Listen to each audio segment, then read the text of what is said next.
Everybody, am I recording? Yes, I'm recording. Good afternoon, everybody. It's me, Johnny, here with another reaction and analysis video. And today, I wanted to do something special for the Halloween season. So we're looking at a VoicePlay favorite of the Oogie Boogie song, which I'm surprised I haven't done a video on yet. You can see my cat Nova in the background. She wants to be in the video today. Yeah, so without further ado, let's get into this. This will probably be a lot of pausing and a lot of gushing, but you know what? That's the fun in it. So let's get started. Alright, we're live and I tried to get Nova over here, but you didn't want to come. Okay, so that's fine. Let's go.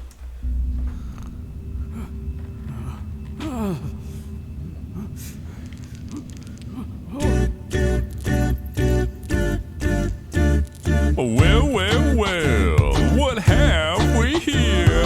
Santa Claus, huh? Ooh, I'm really scared. So you're the one everybody's talking about. You're joking. Alright, okay, so what we get from this intro is do. It's pretty simple harmonically. You turn on the keyboard. I don't know exactly what's happening there, but those dudes create for a very it's kind of like a funky almost intro because of the hey, my other cat just ran up the stairs because of the dissonances it uses. Very interesting stuff, very beautiful arrangement from Lane. Obviously we're showcasing Geoff. We have him double track doing the bass line as well. He performs this with a very darkened tone of voice, like ooh, like add as much darkness as possible, so it while it's not lower than the actual notes, it sounds like it because he adds a lot of darkness to a voice that adds a lot of lower overtones, undertones, I guess. Yeah, it just adds lower overtones. I talked about that a lot when I reacted to Marwan and Eric Holloway on Heat Waves, how Marwan has a very bright voice and Eric has a very dark voice. There's a kind of funny contrast. But Geoff is just adding a lot of darkness to his voice to add a lot of more depth, add a lot more resonance and bass harmony with the overtones. So you're the one everybody's talking about. You're joking. I can't believe my eyes. You're joking me. You gotta be. This can't be the right guy. He thinks he's ugly. I don't know which is worse. I might. And we can't let the three background vocalists slide. I guess Lane as well with the vocal percussion. A lot of it is due to Lane's arrangement. When he says, you're joking, when he has that part in the echo with the eyes, it's like you get Earl with the hand glasses. It's just a lot of creative voice acting from the background vocalists, and they're also really nailing all the weird arrangement quirks that Lane put in here. So I really appreciate them for that. He thinks he's ugly. I don't know which is worse. I might just split a seam now if I don't die laughing first. Mr. Of course, we have to showcase Geoff's full range. Don't die laughing first. Or real low down there. And they also cut out the vocal percussion in the backgrounds just so we can focus in on that descent. Very beautiful. Boogie says there's trouble close at hand. You better pay attention now, cause I'm the Boogie Man. And if you aren't shit.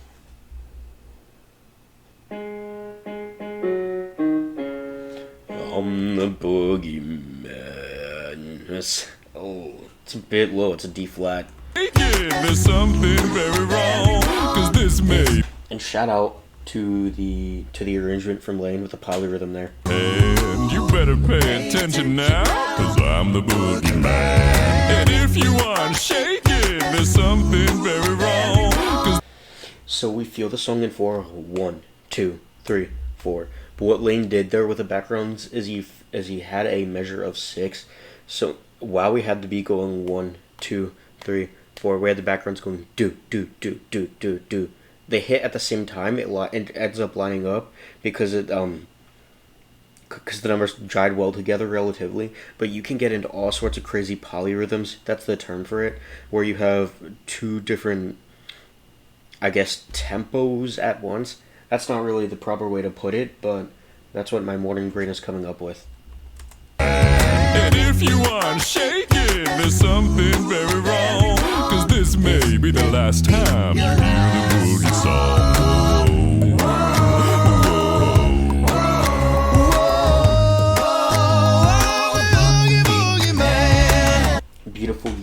harmony and unison to create impact there.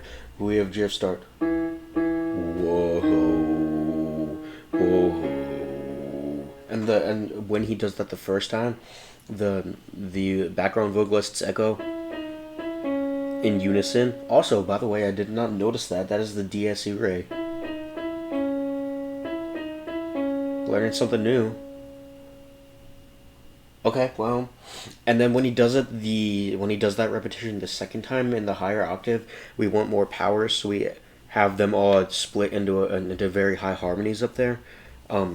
Yeah, very cool arrangement. I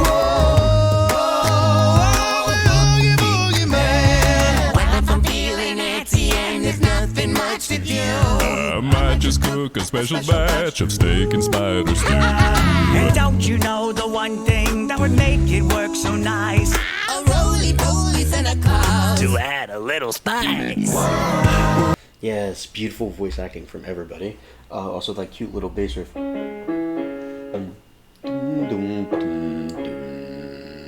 That was really stretching me with those low D flats. I don't know what they did to put editing on that. It sounds very, very darkened. It could even be in octaves, maybe. Yeah, I'm not sure what kind of synth effect they put on that, but it sounds very cool. And yeah, let's not forget to give credit to Ellie, Earl, and Janon for their vocal performances. A roly-poly Santa Claus. To add a little spice.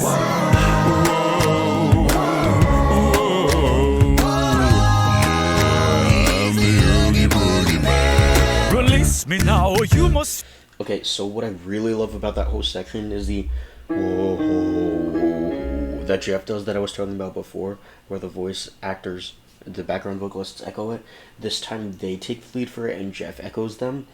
So I think that's just a really cool contrast there, a way to like establish something and then undo it. It keeps the ear intrigued, so I really appreciate that. Release me now, or you must face the dire consequences. The children are expecting me, so please come to your senses. Now, shout out to whoever is the voice actor for Santa, or the actor for Santa. Somebody told me it's Geoff's brother-in-law, I think.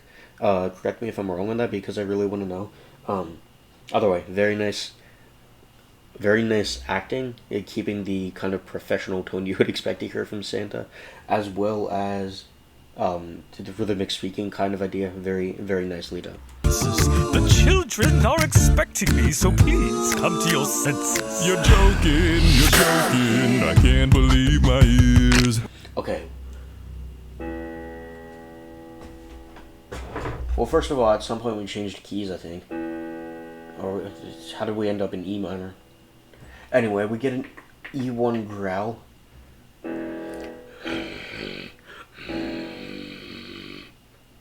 I growled a G, but anyway, it's an E1 growl there from somebody, probably Geoff.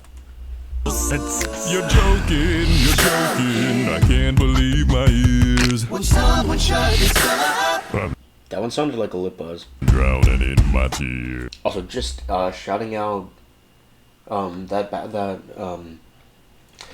counter melody line, the "Would someone shut this fellow up?" It's embarrassing. Excuse me, I just woke up. That should not be a difficult note for me to sing. Anyway, Earl does that in octave up to a B4 there. My ears. When someone shut this up. I'm drowning in my tears. It's funny. Also, listen to that with headphones because the audio goes back and forth between the left and the right when he does that drop. You really are too much. And now, with your permission, I'm going to do my stuff. What are you going to do? I'm gonna do the... Okay, I'm pausing so much, but it deserves a very thorough analysis and breakdown. We have that line from Ellie there, that whatever he does there, it doesn't need to be there, and it's not even front and center, but it just adds such like an eerie feeling to this part of the song, and I love it. That's contributed to by the lighting. Like we just have black with one spotlight, so that, yeah, very nice. It's funny. You really are too much. And now, with your permission, I'm going to do my stuff. What are you going to do? I'm gonna do the best I can. Hit it! Wow. Okay, there's our big key change. I think it's a key change. It sounded like it. Because now we're in E minor. We spent most of this song in D flat minor. Okay, I'm gonna be honest and say I'm not really sure how we got there, but you know what? It's fine. Let's continue. The sound of rolling dice to me is music in the air. 'Cause I'm a gambling boogeyman, although I don't play fair. It's such a clean belt.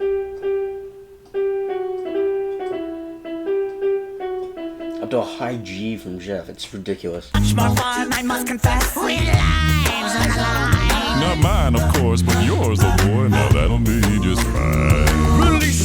I also love all throughout this piece how we get like the upbeat hits but swung. So the background vocalists do like that that pattern, like instead of hitting dut dut dut, they do the swung offbeat, so it's dut dut dut dut. That's it's an impressive thing to be able to nail, especially doing it with such staccato. Yeah, it's a very good job from them.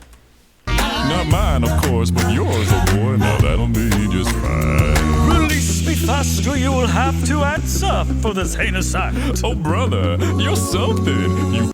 Okay, I've actually never heard that before. That sounds like Lane doing the arpeggio. I could be wrong.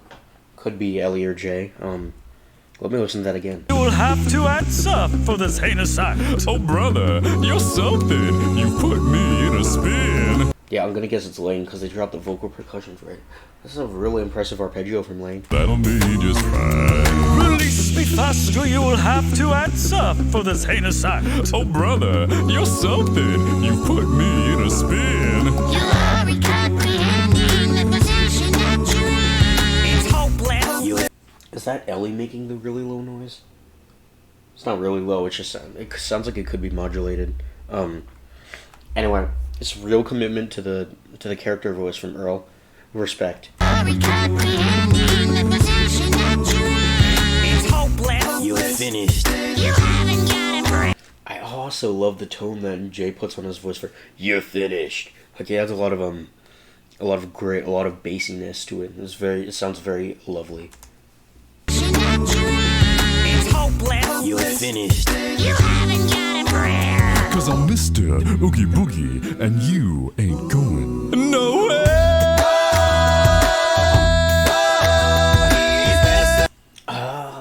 Let me play through the end. Hang on. The Oogie Boogie Man. Oogie Boogie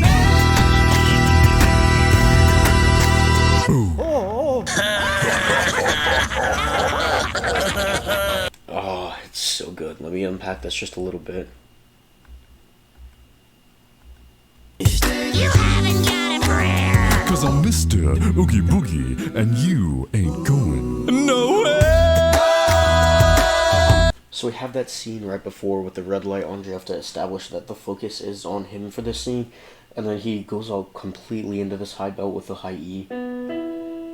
Now he was just on a G before, but that E, he still packs such a punch with it, so much resonance up there, so much fullness of tone. Hey, Coral is here. Let's see if she'll come into the frame. You guys can see Coral now. Yes, I have two cats, Nova and Coral.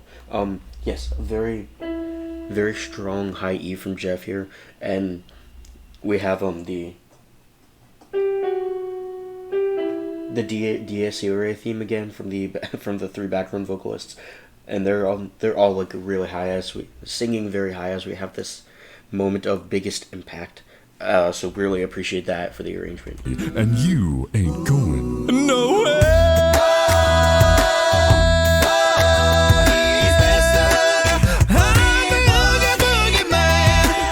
I can't believe that. Like, we have the E1. It's an E1, but he also belts a B4. Now, mind you, the highest I, as a baritone, have ever belted is B flat.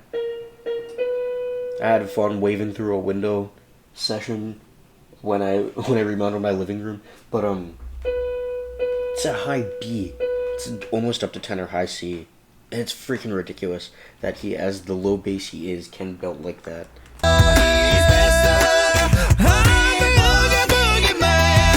Oogie Boogie Man. Oogie Boogie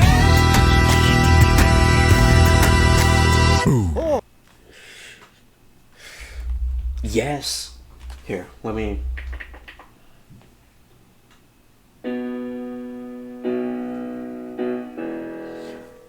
Oogie Boogie. No, I can't sub that low right now. It's E1 sub. Also, let's not forget to, or let's not leave out that high E from Earl there. So while Geoff does an E1, we have Earl on an E5. That's crazy. And also when we have the Oogie Boogie, this is a B1 chest fry for you. We kind of cut out most of the emotion that had been happening in the background vocals to put like more focus on Geoff. Now I've mentioned that before in this piece. The more isolated a performer is, obviously the more attention you can put on them, but that really shows in this arrangement too. And it's not like they disappear at this point, but they're very much They're very much more subtle. So I appreciate that. It's hopeless. You're finished. You haven't got a prayer. Cause I'm Mr. Oogie Boogie, and you ain't going nowhere.